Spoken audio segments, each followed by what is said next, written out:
Welcome to Fractured Chaos. So, yeah, let me just rip the Band-Aid off. I don't know who the father of my son is, because I slept with 10 men in one night. And no, this isn't some fake therapy TikTok story time or a plot from a low-budget Netflix drama. This is real. This is me. This is my life. And guess what? I don't regret it.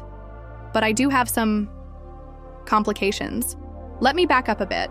I'm Brittany Caldwell, 28, digital marketing strategist with commitment issues and an unhealthy attachment to my houseplants. Until 3 months ago, I was engaged to Derek Thompson, 6 feet of charisma wrapped in designer jackets with a smile that could sell water to a drowning man. Our relationship moved fast. Weekend getaways by month 3, moving in together at 6 months, proposal at 18 months. Everything looked perfect on Instagram. The proposal pic got 2,374 likes. But here's what the filtered photos didn't show. The nights I spent wondering why his phone was always face down, the work dinners that left traces of perfume on his collar, and the growing distance between us. Then came the betrayal. Not dramatic enough for a Lifetime movie, but personal enough to shatter me. It was supposed to be an ordinary Tuesday. I was looking through my email for a Sephora receipt when I noticed several purchases I didn't recognize. I logged into my account to investigate. That's when I saw it. A $328.97 order for a curated gift set of luxury skincare products being shipped to Megan Winters at an address I didn't recognize. Here's the kicker. He used my birthday as the discount code. My birthday. The absolute audacity. I Googled the address, found her LinkedIn, then her Instagram, then spent 45 minutes discovering she was his work colleague who had been liking his photos since before we even met. When confronted, Derek didn't even have the decency to look shocked, just resigned. "It's not what you think," he said, the universal catchphrase of guilty men everywhere. "What I think," I replied, struggling to keep my voice steady, "is that you used my Sephora account, with my points that I've been saving for the Rare Beauty launch, to buy expensive skincare for another woman." "Britt, she's just a friend going through a rough time." "Right. And I suppose the weekend conference in Chicago last month was just you being a supportive colleague?" The flash of panic in his eyes confirmed everything. "How long?" I asked, though I already knew. He looked down at his hands, at the platinum band I'd helped pick out. 6 months, on and off. 6 months. Half of our engagement. While I was picking out centerpieces and arguing with my mother about whether ivory was different enough from white for a wedding dress, I didn't throw things. I didn't scream. I just felt this odd, detached calm as I took off my ring and placed it on our kitchen counter, the fancy marble one we'd chosen together during the renovation. "You know what's worse than the cheating?" I said quietly. "You weren't even original enough to use a different discount code." I walked out with 2 suitcases and my dignity barely intact. 3 years of my life reduced to whatever fit in an Uber XL. It was supposed to be one of those girls gone wild post-breakup healing era kind of nights. You know, tequila, glitter, lashes longer than my moral compass. I had just dumped my fiancé, Derek, who, by the way, I caught using my Sephora account to buy a gift for another girl. A discount code Betrayal. Low level, but deeply personal. So I booked a suite, gathered my 3 most toxic friends, Courtney, Jess, and Lila, and said, "Let's ruin someone's son tonight." Courtney Patel, marketing executive by day, chaos coordinator by night. Jessica Kim, pediatric nurse who alternates between heartwarming stories about her tiny patients and scathing commentary on men's inadequacies. And Lila Rodriguez, aspiring fashion designer with an encyclopedic knowledge of cocktails and a talent for talking us into terrible decisions. They weren't perfect friends. Sometimes they gave terrible advice, but they were loyal to a fault and ready to destroy anyone who hurt me, starting with my dignity-restoring makeover. By 7 p.m., I barely recognized myself in the mirror. My hair, normally in a sensible bob, had been transformed with extensions into beachy waves. My makeup was flawless. Dramatic cat eyes, contour that gave me cheekbones I didn't know were possible, and lips painted the perfect shade of, "Someone's going to regret not kissing these red." The dress they'd chosen was black, impossibly tight, and definitely not designed for sitting down or breathing normally. "Holy shit," I whispered to my reflection. "That's right, bitch," Courtney grinned over my shoulder. "Tonight isn't about finding your next boyfriend. It's about remembering who the fuck you are without one." We pre-gamed in Courtney's apartment, taking shots and recording videos we'd definitely regret by morning. When the Uber arrived, we were already half drunk on tequila, and the intoxicating feeling of having absolutely no plan beyond make bad decisions. Courtney hadn't just booked us a night out. She'd secured a suite at the Monarch, the newest luxury hotel downtown, the kind with a rooftop pool, signature cocktails that cost more than my therapy copay, and a clientele that included at least 2 former NBA players at any given time. "Let's ruin someone's sun tonight," I announced, downing my drink and reaching for the bottle to pour another. My friends erupted in cheers, not knowing that my casual declaration would soon become the understatement of the year. That someone's turned into 10 someones. Let me clarify. It wasn't a train. It wasn't an orgy. It was rotational chaos, like musical chairs, but with abs and daddy issues. Some of them overlapped. Some left and came back. One guy, Swaggy J, brought his own massage table. And before you get judgy, let me hit you with this. I wasn't even drunk. I was just broken, unhinged, rebellious. I wanted to feel wanted. 10 times. The first guy was easy, tall, British accent, visiting for a tech conference. Alex from London. He bought me a drink, told me I had beautiful eyes, and within 30 minutes had his hand on the small of my back, leaning in to suggest we find somewhere quieter. I looked back at my friends, silently asking permission to abandon our girls' night barely an hour in. Courtney made a shooing motion with her hands. "Remember," she mouthed, "no rules tonight." And so began the rotation. Alex from London, then Jake from real estate, then Michael, the friend of the bachelor who was taking a break from the main party, then Swaggy J, who I met at the hotel lobby bar when I went down for ice, yes, really, and who insisted on showing me his massage techniques in my suite. Between encounters, I would rejoin my friends, apply fresh lipstick, and get introduced to someone new. At some point, Courtney scribbled Britney's bounce back tour on the hotel notepad and started keeping a list.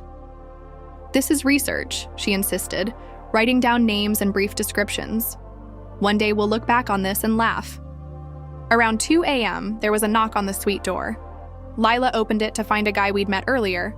I think his name was Chris or Connor, with 2 friends. "Hope you don't mind," he said, walking in like he'd been invited.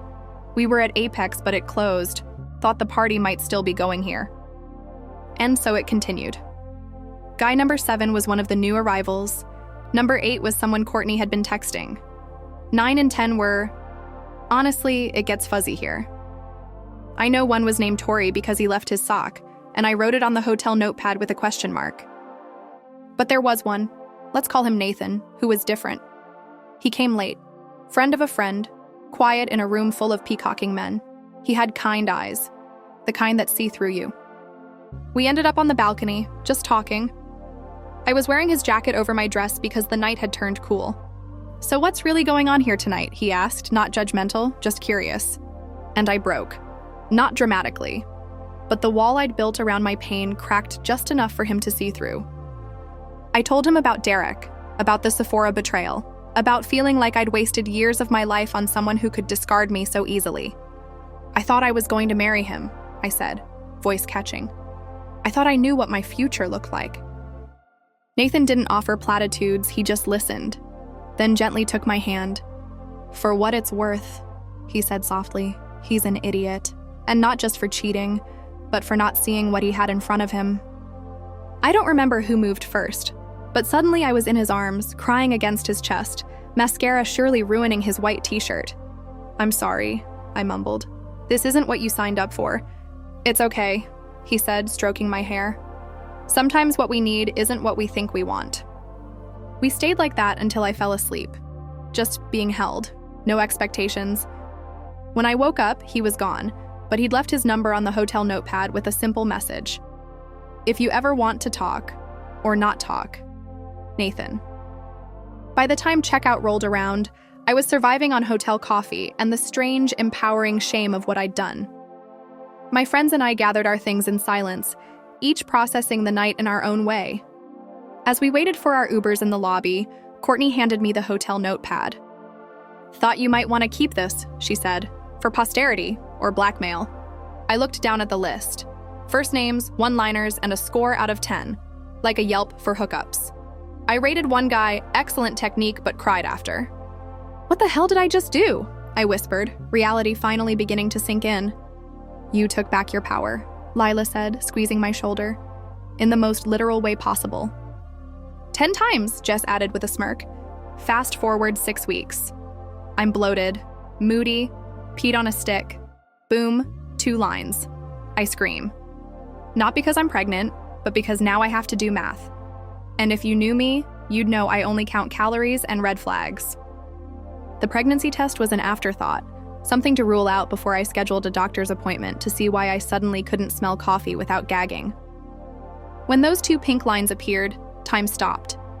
The bathroom seemed to spin around me as I sat on the closed toilet lid, test in hand, mind racing through implications and impossibilities. No, I whispered. No, no, no. I took a second test. Same result. A third, different brand. Still positive. That's when it hit me. The night at the Monarch. The 10 men. The complete lack of, well, let's call it administrative oversight in my contraceptive approach.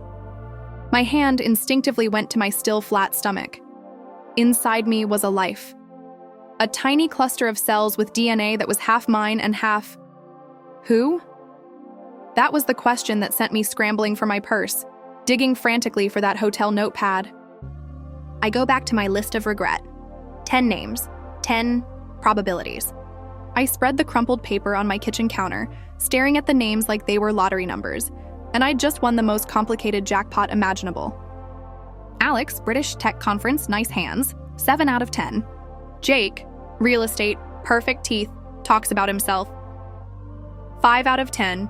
Michael, bachelor party, tattoos, good kisser, 8 out of 10. Swaggy J, massage table guy, confident, weird playlist, 6 out of 10. Eric, lawyer, finance, fuzzy on details, 4 out of 10. Dylan, friend of Chris Connor, beard, craft beer enthusiast, 7.5 out of 10. Nathan, balcony guy, good listener, held me while I cried, not available. Trevor, Courtney's friend, photographer, stayed for breakfast, 8 out of 10. Chris Connor, brought friends, nice shoes, smelled expensive, 6 out of 10. Tori, left a sock, great smile, couldn't remember my name, 7 out of 10. I texted 3 of them casually like, hey, how's your stance on fatherhood? 1 blocked me. 1 said he had a vasectomy at 22, and 1 sent me a playlist titled Conception Vibes. That last one was Trevor, the photographer who'd stayed for breakfast. His playlist included sexual healing, baby love, and push it. Either he was psychic or extremely optimistic. I decided I wasn't going to tell anyone. Not my friends, not my mom, not even my OBGYN. At least not the whole truth. My first prenatal appointment was a crash course in how quickly life changes. 1 minute, I was a single marketing professional with a revenge hookup story. The next, I was calculating due dates and discussing prenatal vitamins. As I watched the fuzzy image on the screen, my baby, barely the size of a blueberry, the reality of my situation crashed over me. This wasn't just about me anymore. This was a person. One who deserved to know their father, even if their mother had made finding him statistically challenging. I left the appointment with ultrasound photos, pamphlets on prenatal care, and a renewed determination to figure this out, methodically, privately, and without judgment from the world. That plan lasted exactly 4 days, until Lila caught me eating pickles and peanut butter and screamed, "You're pregnant with someone's NBA baby?" We were at her apartment for what was supposed to be a casual Wednesday night catch-up. I'd been avoiding the girls since the positive test, making excuses about work and apartment setup. "These pickles are amazing," I said, dipping one directly into the peanut butter jar she'd left out with apple slices. "Do you have any ice cream? Or maybe hot sauce?" Lila froze, spatula in hand, and stared at me with widening eyes. Then came the scream, followed by her running toward me, touching my face like she was confirming I was real. "Oh my God! How far along? Who knows? Is it from the night? It's from the night, isn't it? Holy shit, Brittany!" The realization dawned on her face as she mentally counted back and connected the dots. "The Monarch night," she whispered. "But that means..." "Yep." I popped the P sound, going for casual despite the churning in my stomach. 10 possibilities. 11? She corrected automatically, then clapped her hand over her mouth. "Sorry, but wait, you use protection, right? Tell me you use protection." I gave her a look that answered her question. And that's when she told me. Swaggy J had gone viral for being on a paternity court TV show for 2 other women. You're kidding, I gasped. She shook her head, already pulling up TikTok on her phone. 3 episodes, 3 different women. He's like the king of paternity court at this point. Now I had a problem, a baby, 10 possible fathers, and a growing addiction to tater tots. So I did the only thing that made sense. I made a spreadsheet, 10 names, age, occupation, income bracket, zodiac sign. I called it the Daddy Draft. Courtney was like, girl, just pick the hottest one and manifest it. Jess said, pick the richest one and fake the timeline. Lila was like, what if it's the one you ghosted after he brought you vegan cookies? Over the next few weeks, my life took on a surreal rhythm. By day, I was regular Brittany, hitting work deadlines, pretending my constant bathroom breaks were from a bladder infection, hiding morning sickness behind claims of food poisoning. By night, I was part detective, part stalker, part casting director for the role of father of my child. Lila had kept my secret, but insisted on being my paternity investigation partner. She created a shared Google Doc where we meticulously tracked all information about the 10 candidates. It's like The Bachelor, but with actual consequences, she said one night as we added social media findings to our spreadsheet. More like Maury Povich meets the Hunger Games, I countered. Only one can win, but the prize is child support payments. We'd managed to find social media accounts for 8 of the 10. Alex from London was impossible to track down with just a first name and works in tech. And Swaggy J, despite his paternity court fame, seemed to use a different name in real life. The 4 of us, because yes, eventually Courtney and Jess joined the investigation team, gathered in my apartment to strategize. I need to get DNA, I finally said, from all of them, then do a prenatal paternity test. And how exactly are you planning to collect DNA from 10 men you barely know without sounding like you're starting a very specific kind of crime syndicate? Jess asked. That's when Courtney had her brilliant, terrible idea. We throw a party, she declared. Get them all in one place, collect samples covertly. Not just any party, she clarified, warming to her theme, a mystery dinner party with a paternity twist. Oh my God, Lila breathed. It's so bad, it's brilliant. I reached out to all 10 and invited them to a mystery dinner party. Yes, a paternity-themed soiree. Think Clue, but with condoms. Only 4 showed up. 2 brought dates, 1 brought his mom. And 1, let's call him Nathan, stayed after and said, if he's mine, I'll step up. No questions asked. I checked my notes. Nathan was number 7, the guy I didn't even finish with. I just cried in his arms. He held me. That was it. I had ruled him out. But something in my stomach turned. What if it was him? So I started secretly collecting DNA. Yeah, I went full Maury Povich meets CSI. Hair strands, chewed gum. One guy left his toothbrush at my place. Another one left a sock. I don't know how you lose 1 sock in someone's house, but thank you, Tori. I labeled everything in Ziploc bags like I was building a weird science fair project titled, Who's Your Daddy? Then Tinder decided to ruin my life. I matched with a guy named Cole. Tall, tatted, kind of looked like if anxiety had a 6-pack. He messaged me, hey, didn't we hook up a while ago? And I was like, maybe. Then he sends this. I think I was number 4. You cried after. Not gonna lie, it kind of turned me on. Cole wasn't even on my list, which means there weren't 10, there were 11. I miscounted. I had to rename the spreadsheet Daddy Draft XL. God, I really was out here collecting men like Pokemon. Gotta smash them all. At this point, I was visibly pregnant. My ankles were swollen, my patience non-existent. I had narrowed it down to 3 suspects: Nathan, emotional support guy, Tori, the sock dropper, and Cole, bonus baby daddy. But I hadn't told any of them the full truth. Not yet. I told Nathan it was between him and 1 other. I told Tori he was the top choice. I told Cole nothing. I blocked him. His grammar made me uncomfortable. I decided to go live. Not like Instagram live. No, I mean in front of everyone. I threw myself a baby shower and invited all 3. Yeah, that was the move. A pastel-themed ambush. I called it, Guess Who's the Daddy? And made everyone play baby shower games with the tension of a murder mystery dinner. Tori showed up drunk. Nathan brought a gift in baby socks. Cole came with a GoPro because apparently he's vlogging for his TikTok followers. Right in the middle of the party, my mom stands up, taps her glass, and says, "Sweetheart, I know who the father is. I found your journal." Cue dramatic silence. Cue my uterus contracting out of pure embarrassment. So yeah, my mom read my journal. Apparently, I wrote detailed entries about that night, complete with descriptions. But here's the twist. I had written that the only man I didn't sleep with was Nathan. He held me. I cried. I passed out.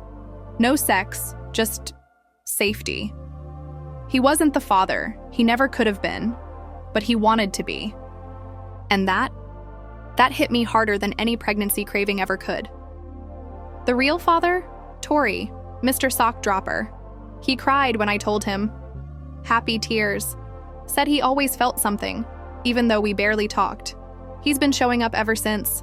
Not perfect, not Prince Charming, but consistent. And as for me, I named my son Phoenix because I burned down my entire life.